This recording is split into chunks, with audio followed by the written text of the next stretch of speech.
Hello all, today we're going to do an unboxing of Second Fleet, Modern Naval Combat in the North Atlantic from Victory Games. This is really more of a re-unboxing. I acquired this used from, of all places, Half Price Books. Sometimes they have war games, and I was lucky enough to find this one. I missed out when it was first published in the late 80s and available in the early 90s. But I have it now. So let's kind of get into this.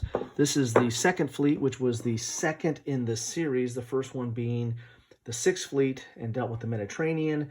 This deals with the North Atlantic, and then they had subsequent fleet series that dealt with different regions on the globe. This one really focuses on NATO versus Warsaw Pact. 10-sided dice. I don't know if this is the 10-sided die that came with the game, but the Sixth Fleet used a 6-sided die. The Second Fleet started with the 10-sided die, and then the rest of the series I think followed suit. Here's the rule book, and this is something I'm going to spend a little bit of time on in this video because this is pretty thick. If you can see this there, this is 64 pages, and one of the things about the fleet system that scares people away is its complexity. This is a complex game.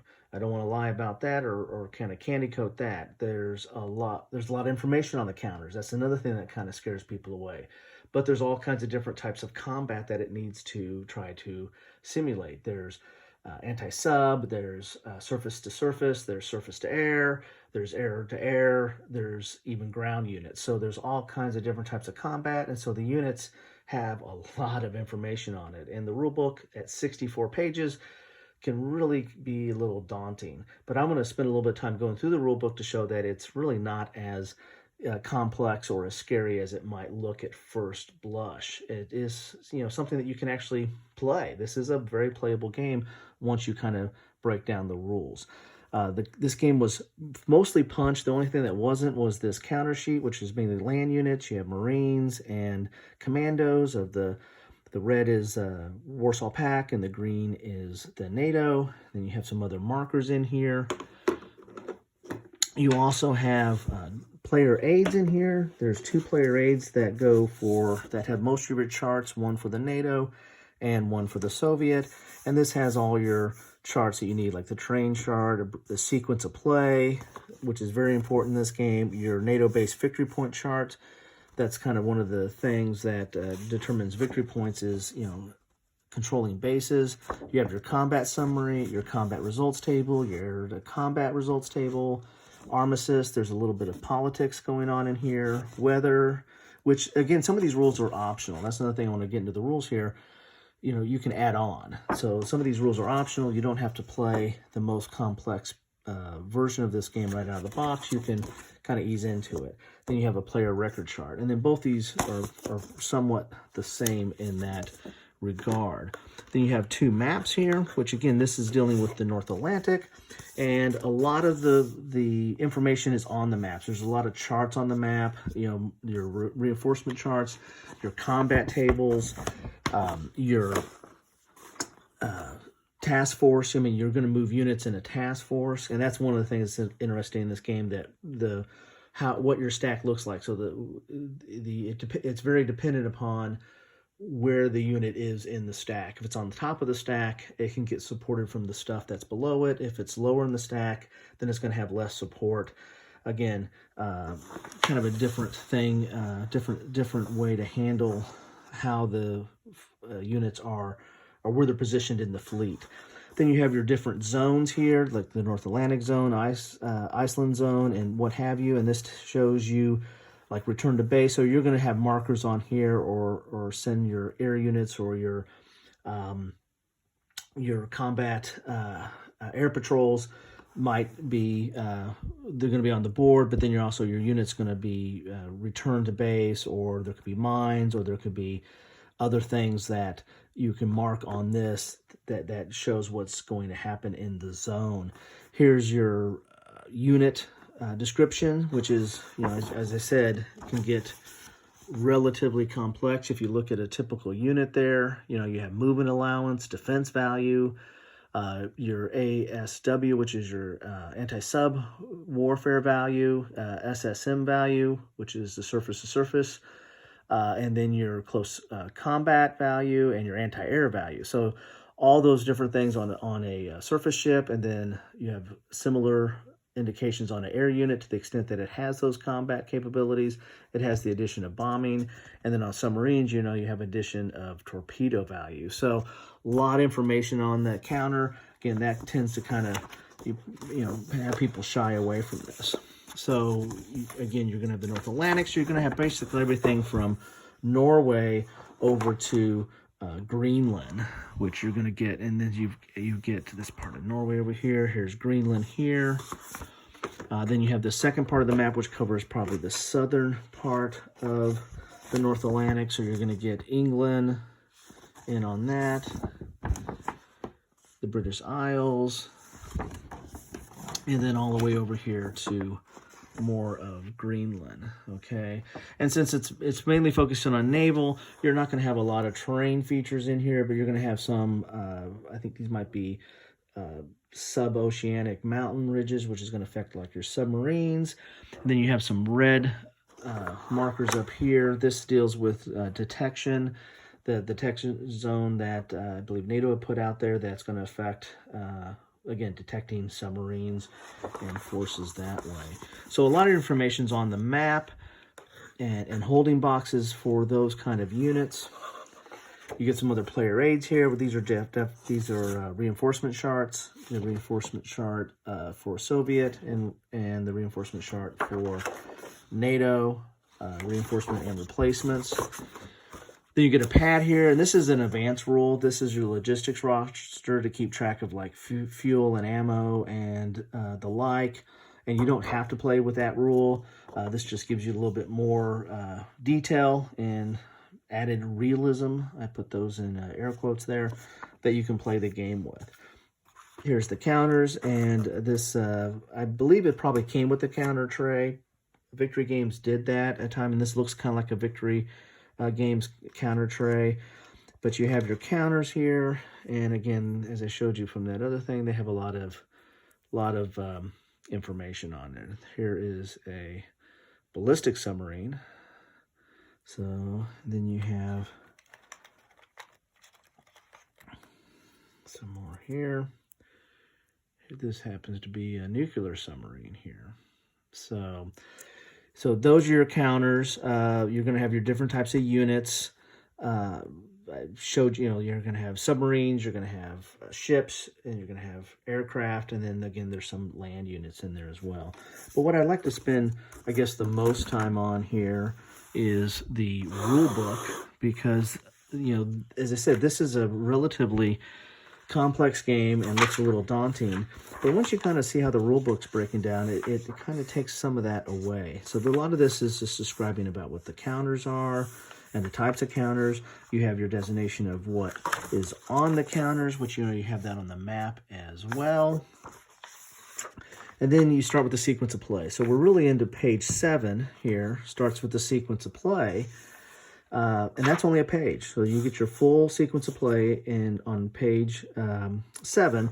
And it's not done in like with the case system or the subparagraph system where you have like 3.1, 3.11, 3.11a.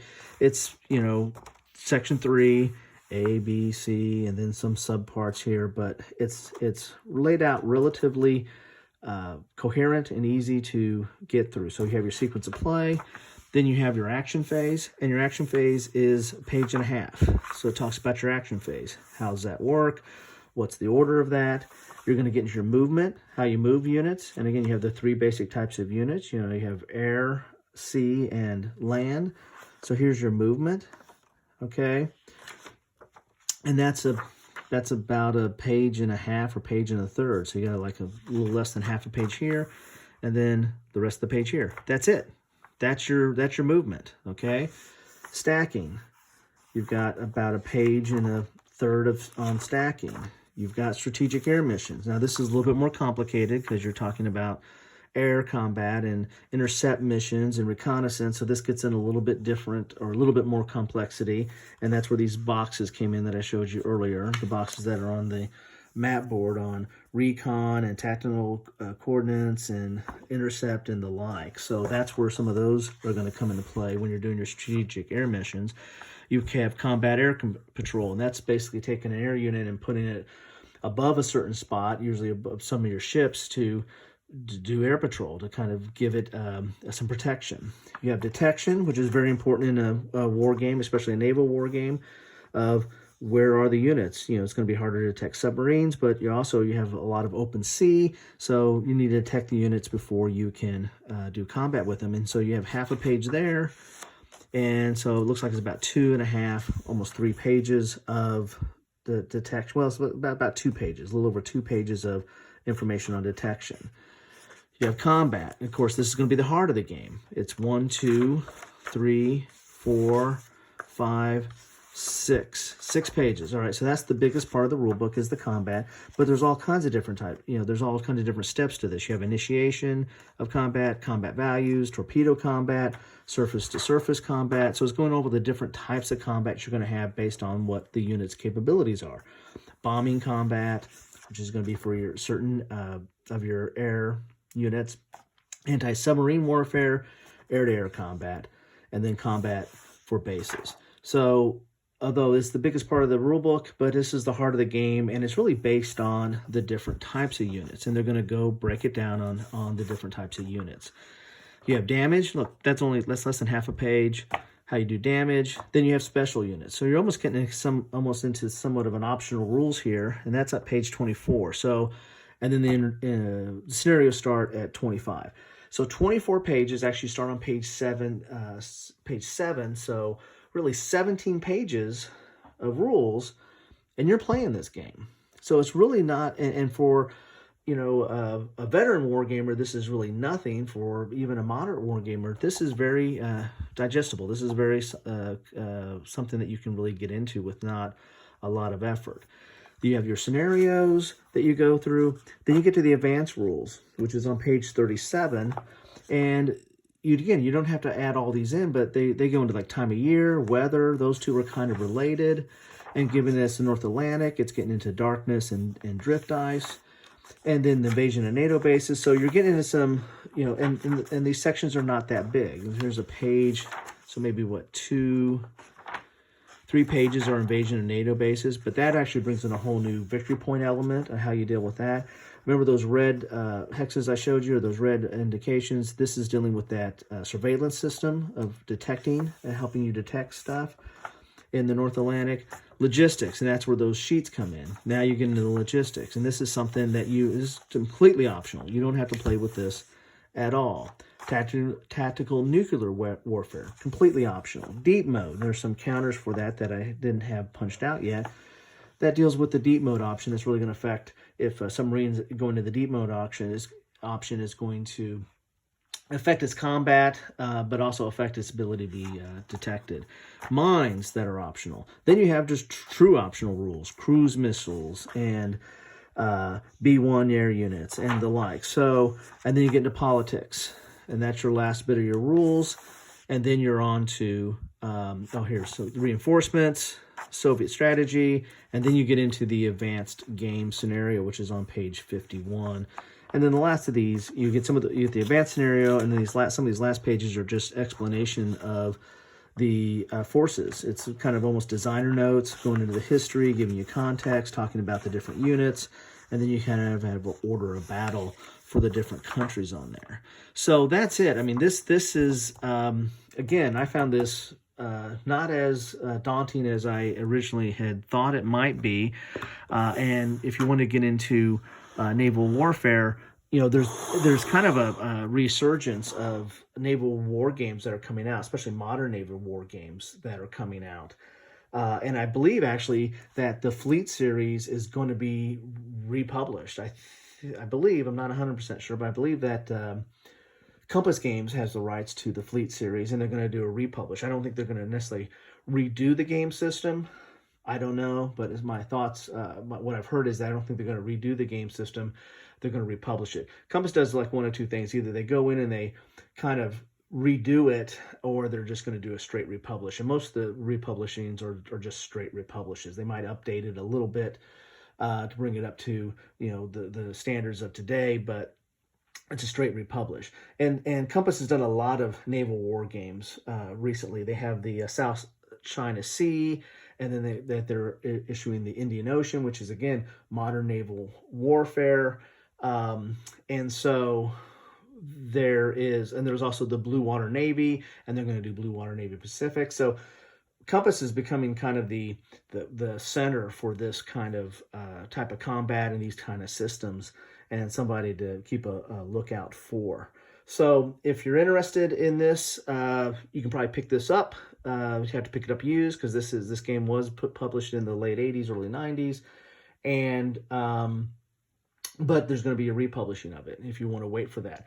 Or you can look at some of the other Compass titles, which are playing in the same subject matter. So anyway, hope this was helpful. If you like it, please like. If you want to see what else I'm doing, please subscribe. And I'd love to hear your comments. If you played this game, love it, hate it, or whatever you think about it, why don't you put some comments on it? Let other people know what you think about it, especially if you're excited that this might be republished. And hope this was helpful. Thanks.